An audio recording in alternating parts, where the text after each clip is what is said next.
Oke teman-teman, selamat datang di Bas Banajar YouTube channel. Pada kesempatan kali ini, kita akan membahas latihan berikut ini. Tetapi, sebelum kita masuk ke pembahasan video, saya akan mengajak teman-teman untuk terlebih dahulu mengklik tombol subscribe pada channel ini dan nyalakan loncengnya, lalu klik like pada video ini jika kalian merasa terbantu. Oke, langsung saja kita masuk ke pembahasan videonya.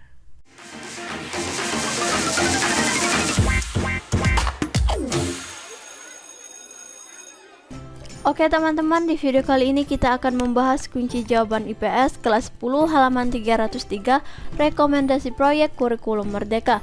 Langsung saja kita baca soalnya kemudian kita jawab. Petunjuk: kerjakan tugas secara berkelompok, gunakan berbagai sumber untuk mengerjakan tugas ini. Presentasikan laporan tugas di kelas. Tugas: buatlah penelitian yang terkait perbandingan antara Indonesia dengan negara lain. Kalian dapat membandingkan dengan salah satu negara anggota ASEAN, misalnya Indonesia dan Malaysia. Beberapa aspek yang dibandingkan adalah: satu, aspek litosfer atau secara geologis, atmosfer atau iklim dan cuaca, dan hidrosfer wilayah air, penduduk. 2. Letak geografis dan pengaruhnya, misalnya sumber daya alam dan sumber daya manusia. Sertakan sumber atau daftar pustaka di laporan kalian. Langsung saja kita jawab. Indonesia dan Malaysia. Hasil penelitian: A. Aspek litosfer, atmosfer, dan hidrosfer. 1.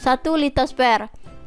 Indonesia terletak di cincin api Pasifik, membuatnya rentan terhadap aktivitas seismik dan vulkanik. Berbagai jenis batuan dan formasi geologis dapat ditemui di berbagai pulau.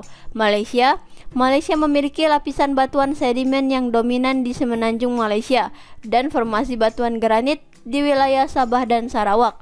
2. Atmosfer. Indonesia memiliki iklim tropis dengan musim hujan dan musim kemarau. Perbedaan iklim signifikan antara bagian barat dan timur Indonesia. Malaysia juga memiliki iklim tropis, tetapi dengan variasi sedikit di semenanjung Malaysia dan kondisi yang berbeda di wilayah Borneo. 3. Hidrosfer.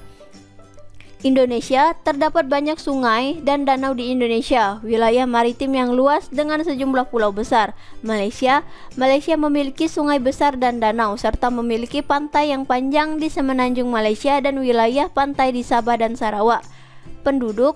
1. Jumlah penduduk. Indonesia dengan lebih dari 270 juta jiwa. Indonesia adalah negara keempat terpadat di dunia. Malaysia dengan populasi sekitar 32 juta jiwa. Malaysia jauh lebih kecil dibandingkan Indonesia. 2. Kepadatan penduduk. Indonesia kepadatan penduduk bervariasi, dengan pulau-pulau Jawa dan Bali memiliki kepadatan tinggi. Malaysia kepadatan penduduk cenderung lebih merata, meskipun Kuala Lumpur dan beberapa kota besar memiliki kepadatan tinggi. Letak geografis dan pengaruhnya. 1. Sumber daya alam. Indonesia keanekaragaman flora dan fauna, tambang mineral, serta sektor perkebunan yang besar. Malaysia produksi minyak kelapa sawit, karet, dan berbagai sumber daya alam lainnya. 2. Sumber daya manusia. Indonesia tenaga kerja yang besar dengan beragam keterampilan dan industri. Malaysia tenaga kerja yang terlatih dengan sektor ekonomi yang fokus pada industri dan teknologi. Kesimpulan: meskipun Indonesia dan Malaysia memiliki kesamaan dalam beberapa aspek seperti iklim tropis dan keanekaragaman sumber daya alam, perbedaan geografis, jumlah penduduk, dan struktur ekonomi membuat keduanya memiliki karakteristik yang unik. Pemahaman mendalam tentang perbandingan ini dapat membantu kedua negara dalam merancang kebijakan pembangunan berkelanjutan dan meningkatkan kerjasama antar negara ASEAN. Daftar pusaka. 1. Badan Pusat Statistik Indonesia. 2. Department of Statistics Malaysia. 3. World Meteorological Organization. Oke teman-teman, mungkin sampai sini saja pembahasan kali ini. Jika ada jawaban yang kurang jelas atau kurang dimengerti, silakan kalian tanyakan di kolom komentar di bawah. Dan sampai jumpa di latihan berikutnya.